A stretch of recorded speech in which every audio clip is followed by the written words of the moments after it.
위대한 사랑에 응답하라, 그런 제목입니다.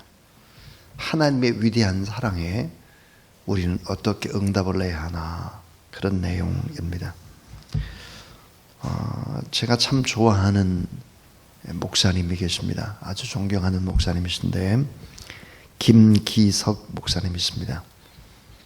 이분이 쓰신 글 가운데 걷기 위한 길, 걸어야 할 길이라는 책에 나오는 그 내용의 그 일부를 한번 소개해 보겠습니다. 예수님께서는 하나님을 아바, 아버지라고 불렀습니다. 그러나 많은 사람들은 하나님을 아바, 아버지가 아니라 의붓 아버지처럼 그렇게 모시고 사는 듯 합니다. 의붓 아버지 밑에서 자란 자식은 약삭 빠르게 마련입니다. 억눌려 왔기에, 속아 살아왔기에 어쩌면 당연한지도 모르겠습니다. 약삭 빠름과 악함이 당연한 일이죠. 오늘 우리에게 부족한 것은 우직함이 아닐까요? 우직아라는 말이 있습니다. 어리석음이 곧 고둠이라는 말입니다. 똑똑이들이 판을 치는 세상에서 어리석은 듯 보이지만 사실은 고든 사람들을 보고 싶습니다. 기독교인들이 그런 사람들이라면 얼마나 좋겠습니까?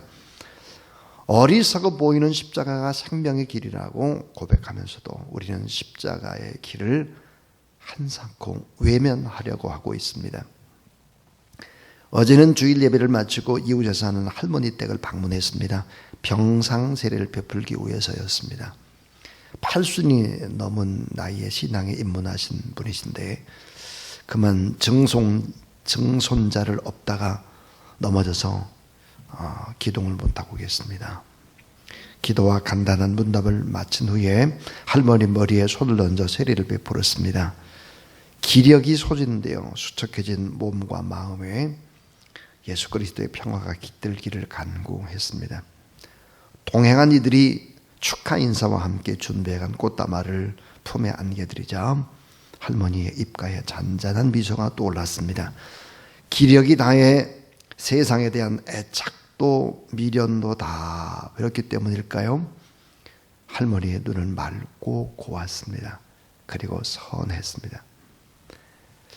아이에게서 볼 수 있는 천진함이 깃든 눈길은 구원의 빛으로 고요했습니다. 돈과 명예와 삶에 대한 과도한 애착이라는 의붓 아버지를 떠나서 참 아버지 품에 안긴 것 같았습니다. 우리는 언제쯤이면 의붓 아버지에서 벗어날 수 있을까요? 누가복음에 나오는 탕자는 가진 것을 전부 다 탕진하고 나서야 비로소 제정신이 들었습니다.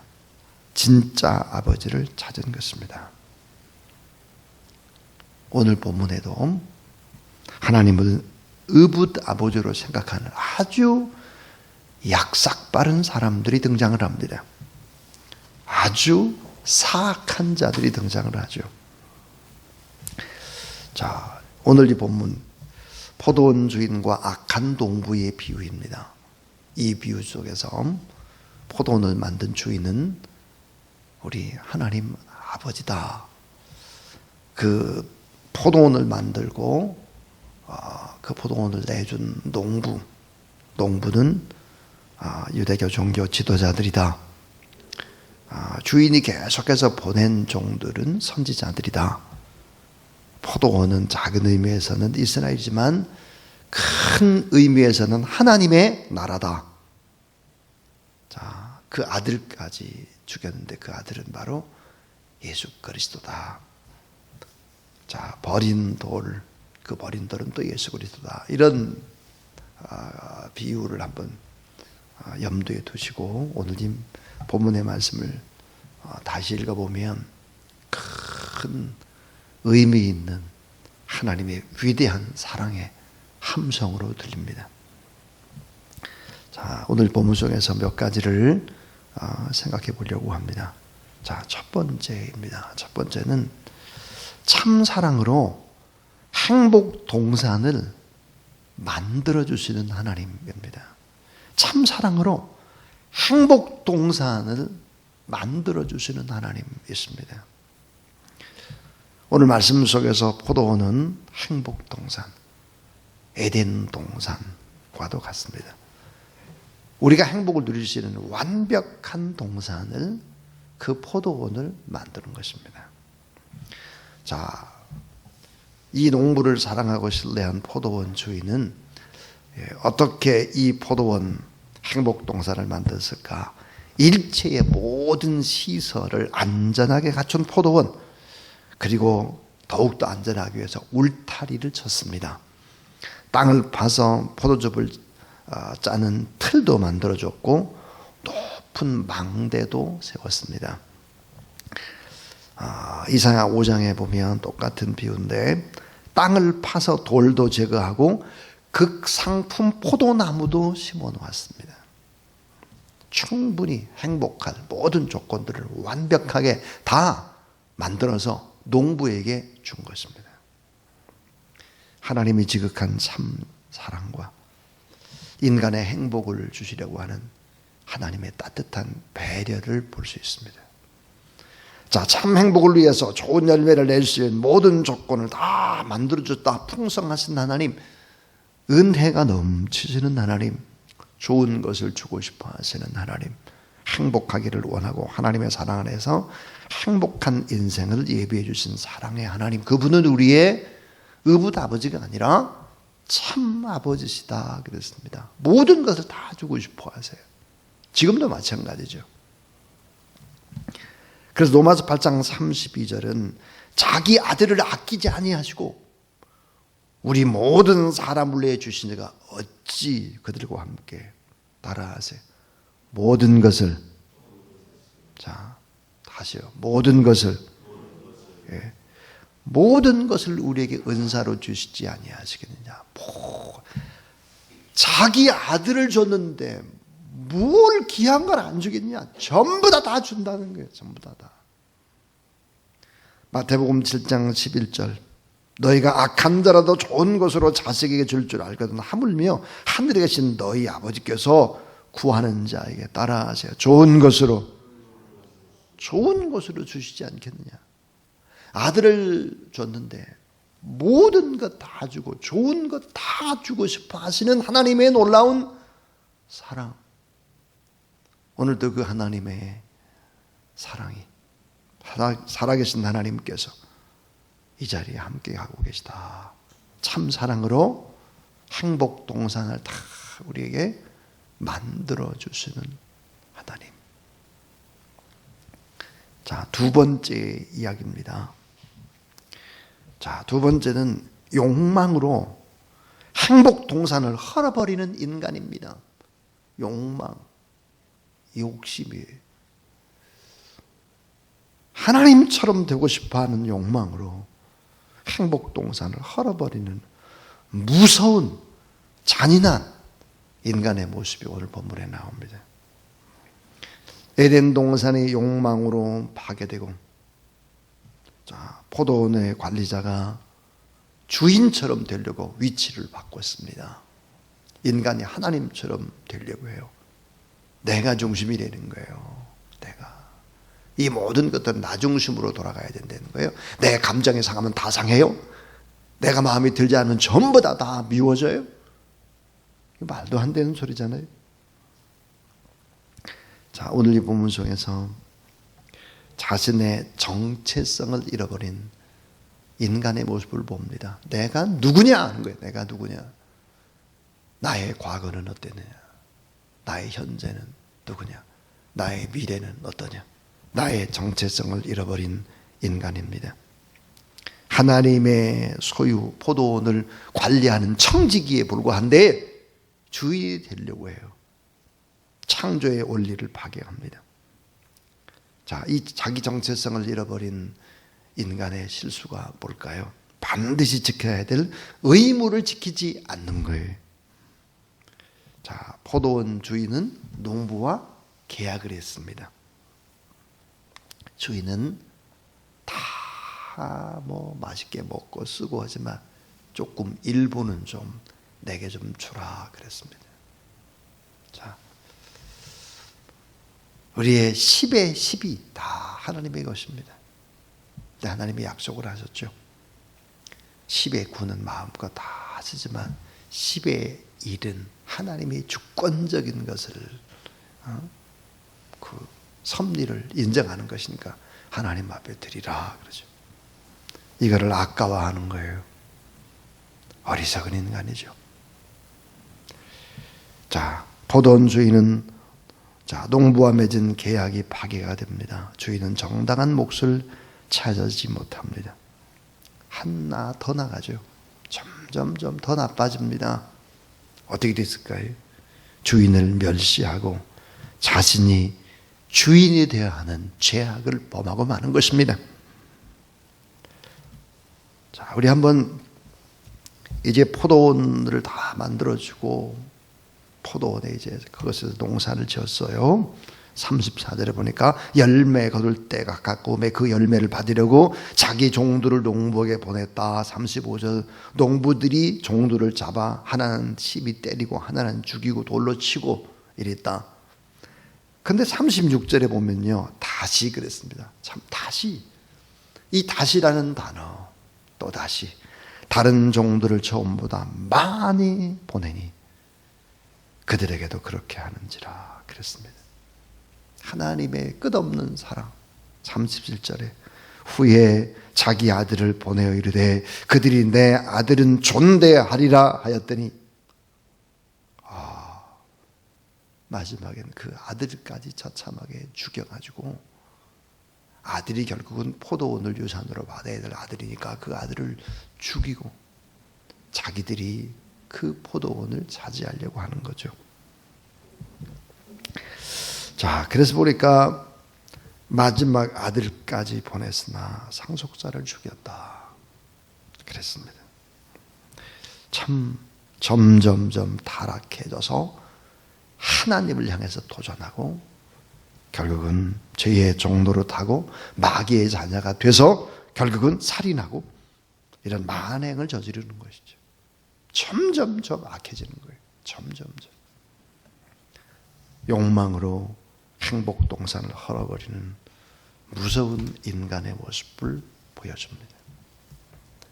자, 그런 인간을 향해서 이 세 번째로 하나님은 어떻게 하시나? 따라하세요. 오래오래 참고 기다리시는 하나님. 예. 오래오래 참고 기다리시는 아버지입니다. 오래오래 참고 또 참고 기다려요. 이 시대는 더욱더 악해져가지고 온 거리마다 제약들이 넘쳐나고 있습니다. 점점 인간의 제약은 기묘해지면서 훨씬 더 사악해지면서 위치를 바꾸죠. 자리를 바꿔요. 자기가 하나님처럼 군림하고 있습니다. 자, 아까 34절에 포도원의 그 열매를 찾으려고 자기 종들을 보냈다. 다른 종들을 처음보다 더 많이 보냈다. 마지막은 자기 아들도 보냈다 그랬습니다. 그런데 여러분, 오늘 이 본문은 자기 종들을 보내서 더 보냈어. 그 사이에 자기 아들을 마지막으로 보내기 전에 그 사이에 생략된 것이 있습니다. 그 생략된 게 뭘까요? 36절과 37절 사이에 생략된 것이 있는데 그걸 뭘까요? 자기 종들을 보내고 다른 종들을 더 많이 보내고 그 다음에 생략된 것은 더 보내고 또 보내고 또 보내고 계속 보내고 쉬지 않고 보냈습니다. 구약 성경에 보니까 수많은 선지자들을 보내고 또 보내고 계속 보내고 더 보내고 구약 성경에 보낸 선지자들이 셀 수 없이 많잖아요. 결국은 자기 아들을 보내는 거예요. 하나님의 사역의 궁극적인 목적은 자기 백성의 구원이잖아요. 그러니까 다시 말하면 할 수 있는 모든 방법을 다 쓰시는 하나님, 자녀의 구원을 위해서. 오늘 우리가 하나님 앞에 기적이라고 생각하는 최고의 기적이 뭘까? 오늘 이 자리에 우리가 나와서 예배 드리고 있는 거예요. 하나님의 쓸 수 있는 방법을 다 썼다 그 말이에요. 그러니까 오늘 이 자리에 온 거예요. 여러분, 그래서 내가 하나님 앞에 예배드릴 수 있고 내가 변화되어 있고 내가 구원받은 자체는 최고의 기적 중에 기적이에요. 병 고침의 기적이 진짜 기적이 아니에요. 내가 오늘 이 자리에 있는 게 기적이지, 최고. 얼마나 여러분 무서운 나입니까? 얼마나 변덕스러운 나입니까? 얼마나 이기적입니까? 악하고 게으릅니까? 얼마나 이런 나가 하나님 앞에 나왔다는 거예요. 그리고 나의 허물과 나의 잘못을 하나님 앞에 고백하고 새롭게 살겠다고 결단하고 하나님의 나라를 사모하며 살아간다? 이 자체는 엄청난 기적이죠. 요한일서 4장 10절에 오직 하나님 우리를 사랑하사 우리를 위하여 화목제로 그 아들을 보내셨습니다. 그랬습니다. 화목제로 그 아들을 보내셨다.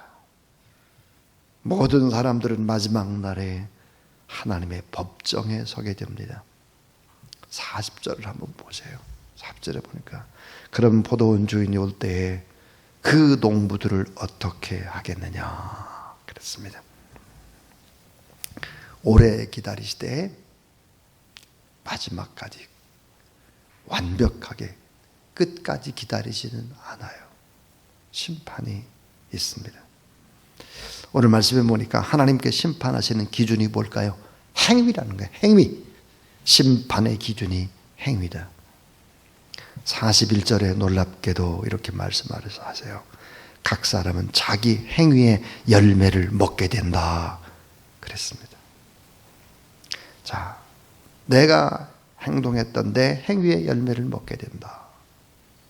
심판을 하게 된다 그랬습니다. 우리가 하나님의 심판대 앞에 서보세요. 예, 얼마나 우리가 전혀 다른 사람이 알지 못했던 죄악들, 우리의 마음으로 지은 범죄, 또 우리의 삶으로 지은 범죄 다. 하나님은 어떤 분일까? 모든 일의 중심에 서 계시는 분이시다. 그래서 42절에 보면 건축자들이 버린 돌이 모퉁이의 머릿돌이 됐다 그랬습니다. 자, 우리 한번 창세기로 잠시 잠깐 한번 돌아가 보시죠. 창세기. 소돔과 고모라가 완전히 하나님 심판으로 멸망을 받고 말았습니다. 소돔과 고모라가 왜 멸망이 됐을까 하는 거예요. 왜? 그 이유는 뭐겠나 하는 거예요. 우리가 아는 대로 소돔과 고모라는 왜 멸망을 당하고 말았을까? 우리가 왜 개인은 잘못되고 왜 나라와 민족은 잘못될까 하는 거예요. 자, 창세기 말씀대로 소돔과 고모라가 멸망한 이유 그 하나가 뭘까요? 의인이 없어서. 의인 50, 40, 30, 20, 10 그러니까 의인 한 사람이 없어서 결국은 망했다 이렇게 생각할 수 있어요. 또 하나 두 번째는 너무너무 죄악이 많았기 때문에 범죄했기 때문에 그래. 범죄. 또 그 사람들이 믿음이 없어서. 맞아요. 또 소돔과 고모라를 위해서 중보 기도하는 사람이 있었으면 모세와 같은 중보 기도자가 있었으면 될 텐데 아브라함도 그렇고. 자, 이 중보 기도가 좀 더 세게 했어야 되는데 중보 기도를 못해서 여러분 이런 것들이 다 해당될 수 있습니다. 그러나 핵심은 그것이 아니에요. 핵심이 뭘까요? 회개하지 않아서입니다. 회개. 오늘 성경의 본문에 보면 자, 심판하고 멸망당하고 그렇게 할 수밖에 없는 이유가 뭘까? 오늘 또 회개하기를 기다렸는데 끝까지 완악한 인간은 회개를 하지 않았다 하는 것입니다. 결국은 여러분 어떻게 됐을까? 하나님은 이스라엘 백성들을 선택해 줬습니다. 그들을 통해서 메시아가 나올 수 있도록 그렇게 해주셨죠. 그런데 그들은 메시아로 인정하지 않았습니다. 하나님을 잘 섬기는 사람의 대표자들이 누굴까요? 제사장이에요. 서기관이에요. 바리새인이에요. 백성의 장로들이. 이 사람들이 하나님을 잘 섬겨야 되는 사람들인데 이 사람들이 다 어떻게 했나? 메시아 되신 예수 그리스도를 알아보지를 못했습니다. 메시아가 건축자의 버린 돌이 되고 마른 거죠. 산돌이신 예수 그리스도가 그 건축의 머릿돌로 오셨으나 이스라엘 백성들은 바로 특권이 되는 예수 그리스도를 버렸습니다. 그래서 그 버린 돌을 어떻게 했을까? 이방인들이 주워가지고 그 돌을 머릿돌로 구원의 집을 짓게 된 것입니다. 자, 이방인들이 구원받게 됐다 하는 거죠. 우리 43절을 한번 보시죠. 43절 한번 같이 읽어보겠습니다. 시작. 그러므로 내가 너희에게 이르노니 하나님의 나라를 너희는 빼앗기고 그 나라에 열매 맺는 백성이 받으리라 그랬습니다. 44절에 보면 놀라운 무서운 얘기를 하나 하고 있습니다. 성경을 그냥 쭉 읽으면 안 됩니다. 44절을 보시면 이 돌 위에 떨어지는 자는 깨지겠고 그랬습니다. 이 돌이 사람 위에 떨어지면 그를 가루로 만들어 흩으리라 하시니 그랬습니다. 자, 여러분, 산돌이신 구원이신 예수 그리스도를 거부하는 사람들은 어떻게 될까 하는 거예요. 자, 자기의 머리를 돌 위에 떨어뜨려서 부숴버리는 것과 같고, 예수 그리스도를 거부하는 사람들은 뭐예요? 개인이든 국가든 다 부서져 가지고 가루처럼 흩어져 버린다는 거예요. 예수 그리스도를 대적하고 예수 그리스도를 믿지 않는 개인, 믿지 않는 국가, 가루처럼 부서져 가지고 다 날린다는 거예요. 무서운 얘기죠. 무서운 얘기. 여러분, 이 위대한 사랑 앞에 응답하지 않고 계속 고집을 부리고 자기 스스로 인생을 개척하겠다고 하고 교회를 대적하고 하나님을 믿는 사람을 힘들게 하고 가루가 되는 거예요. 가루가. 경고입니다. 경고. 우리는 기억해야 합니다. 자, 위대한 사랑에 응답을 해야 하는 거죠. 위대한 사랑. 자기 아들까지 내어주신 그 사랑. 모든 것 주신 하나님의 그 사랑. 그리고 구하는 자에게 가장 최고로 좋은 것 주시는 아버지. 그 아버지 하나님을 믿지 않고 대적하는 위치에 서게 되면 머리가 다 부서지고 결국은 가루가 돼서 날려버리는 것입니다. 오늘도 여러분 하나님을 잘 경외하고 하나님 앞에 온전한 예배를 드리고 교회를 소중히 여기고 복음을 증거하는 귀한 종들을 잘 위해서 중보하고 기도하는 저와 여러분, 우리 모든 하나님의 사랑에 응답하는 모든 하나님의 사람들이 다 될 수 있기를 주님의 이름으로 축원합니다.